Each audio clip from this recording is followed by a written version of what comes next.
Hello दोस्तों, स्वागत है हमारे YouTube channel SK study point पे। आज आपके लिए फिर से एक नया टॉपिक लेकर उपस्थित हुए हैं। क्या है नया टॉपिक? आज का टॉपिक है आनुवांशिकता एवं वातावरण। सीटेट से संबंधित है, एस्टेट से संबंधित है। जो भी दोनों फॉर्म को अप्लाई के हैं उनके लिए बेनिफिट है। साथ साथ इसके बाद 2-4 चैप्टर खत्म हो जाने के बाद फिर हम टारगेट बैच लेकर चलेंगे, जो आपका अगस्त में आने वाला है बीपीएससी। तो उसके लिए आप लोगों को मेरे साथ जुड़ना होगा। हम आपके साथ जुड़ जाएंगे, आप मेरे साथ जुड़ जाएंगे। तो चलिए इसको देर ना करते हुए इसको प्रैक्टिस लगाते हैं, अर्थात सीखते हैं इस चैप्टर को कि यहाँ से क्वेश्चन कैसे पूछे जा रहे हैं। आप लोग सेट बनाते हो, उसमें भी आपको पूछा जाता है ये सेट में। तो चलिए देख लेते हैं इसको। और इसको थोड़ा सा टॉपिक है, 10 मिनट का टॉपिक होगा, लेकिन आपके लिए बेहद ही इंपॉर्टेंट होगा। चलिए देखिए, टॉपिक आपका जो है आनुवांशिकता एवं वातावरण। देखिए, आनुवांशिकता के बारे में अगर सबसे पहले गहन अध्ययन की बात करें तो इसमें मेंडल ने किया था, है ना, आनुवांशिकता।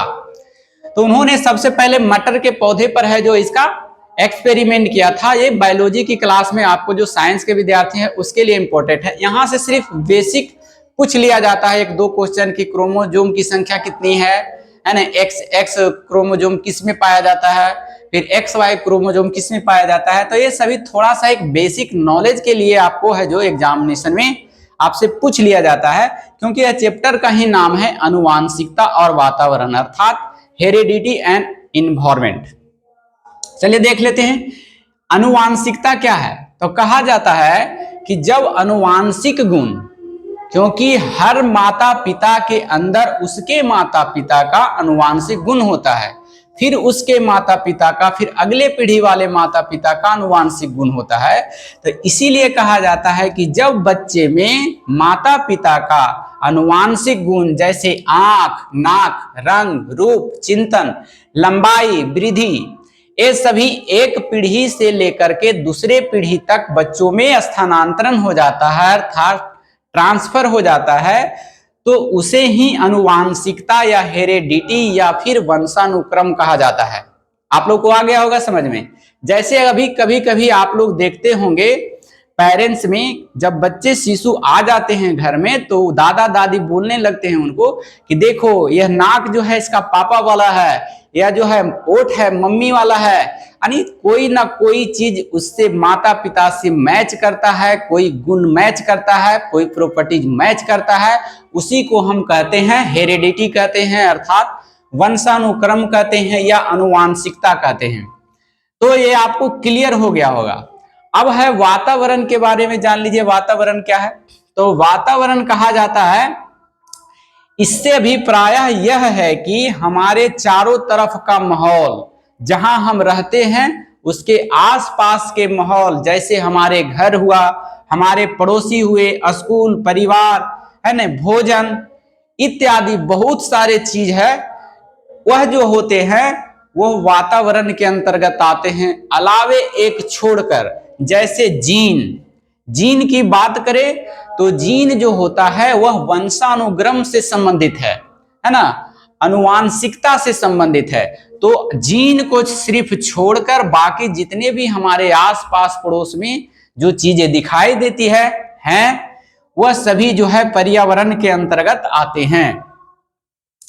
अब इसमें से बहुत इंपॉर्टेंट क्वेश्चन बनता है यहां से कि बताइए मानव के विकास में किसका सबसे ज्यादा रोल होता है, किसकी सबसे ज्यादा भूमिका होती है।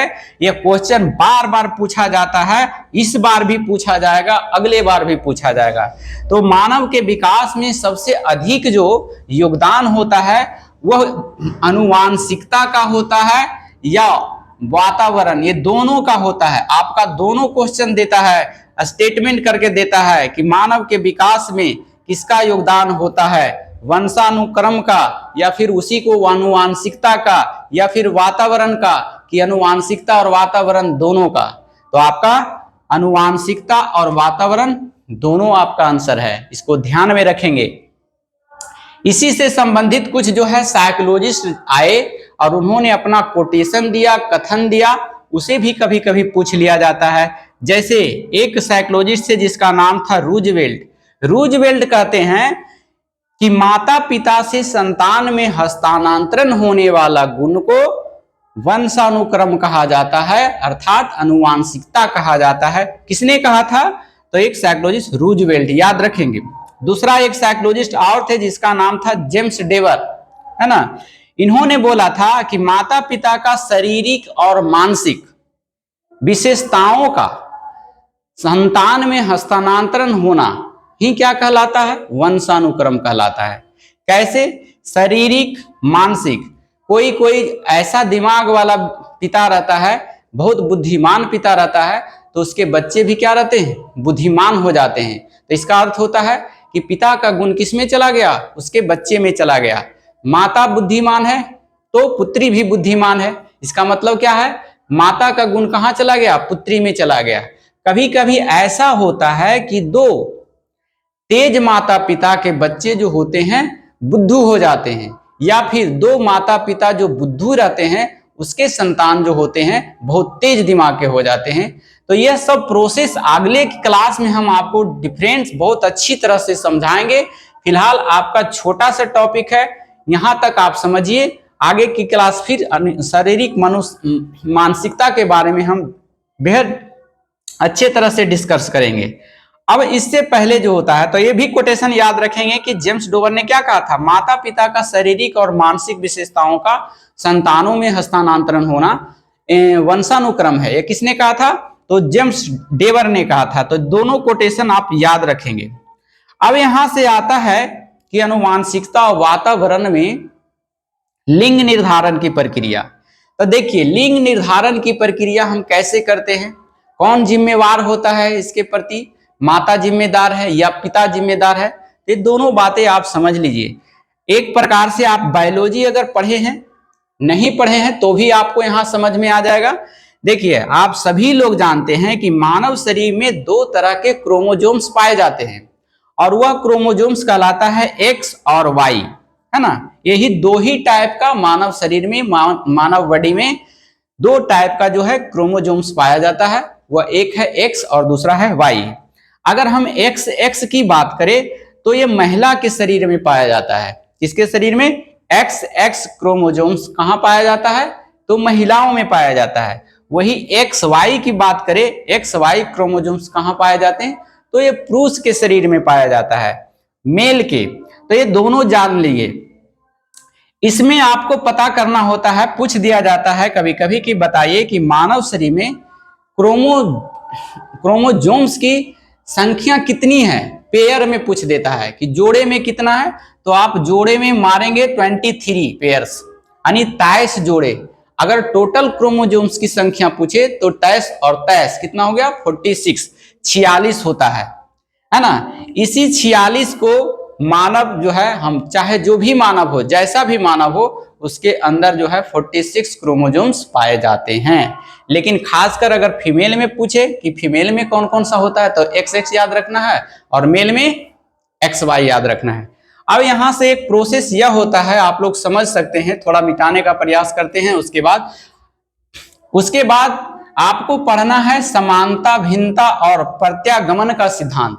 ये हम आपको अगले चैप्टर में पढ़ाएंगे। समानता, भिन्नता और प्रत्यागमन का सिद्धांत क्या है।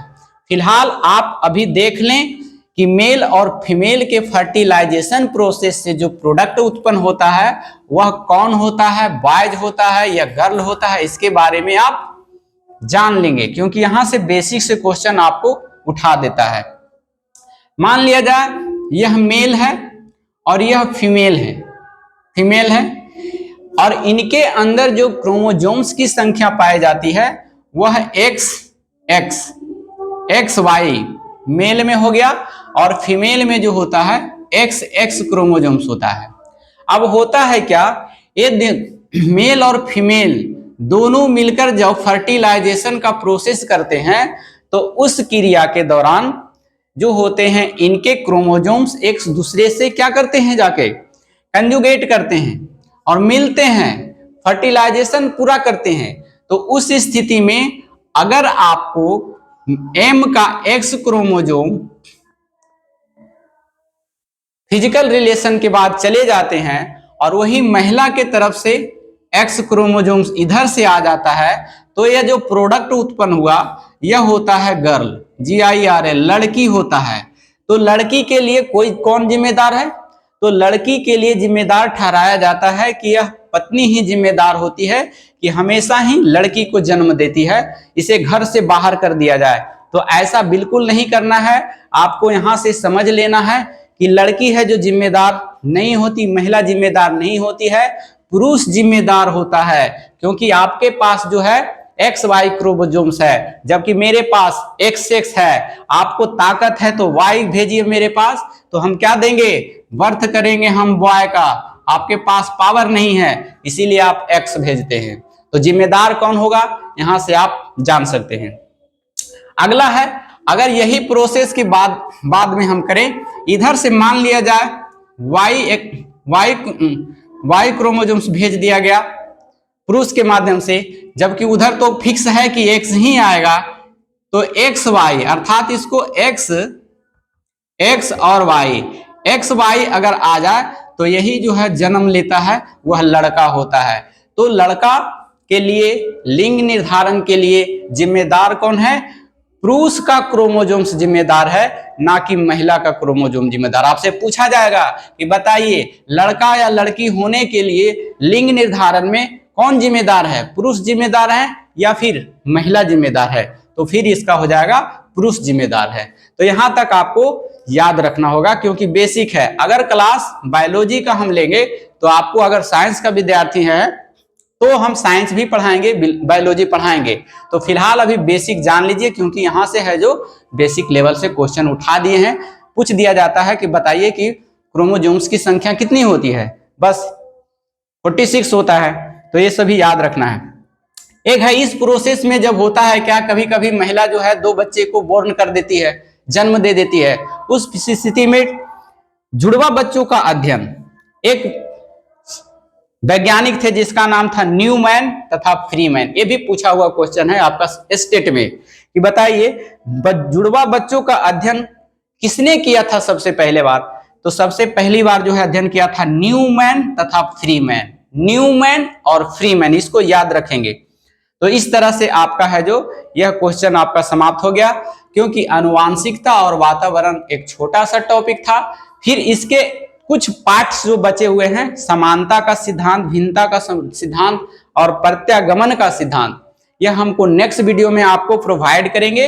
इसमें आपका पार्ट 1 हो गया, इसका पार्ट 2 लेकर आएंगे हम। ये पार्ट 1 हो गया और पार्ट 2 इसका कल वीडियो प्रोवाइड हम आप लोगों को कर देंगे। तो कैसा लगा वीडियो? हमारे कमेंट बॉक्स आपके लिए इंतजार कर रहा है, खाली है। अगर हमारे चैनल पे आप नए हैं तो आप कृपया करके लाइक कर दीजिए। स्टेट सीटेट का तैयारी करते हैं तो हमारे साथ जुड़ जाइए, यहां से आपको बेनिफिट होने वाला है। तो फिर मिलते हैं अगले टॉपिक में, अगले क्लास में, अगले वीडियो लेकर। जब तक के लिए धन्यवाद। Thank you so much. Thank you for watching.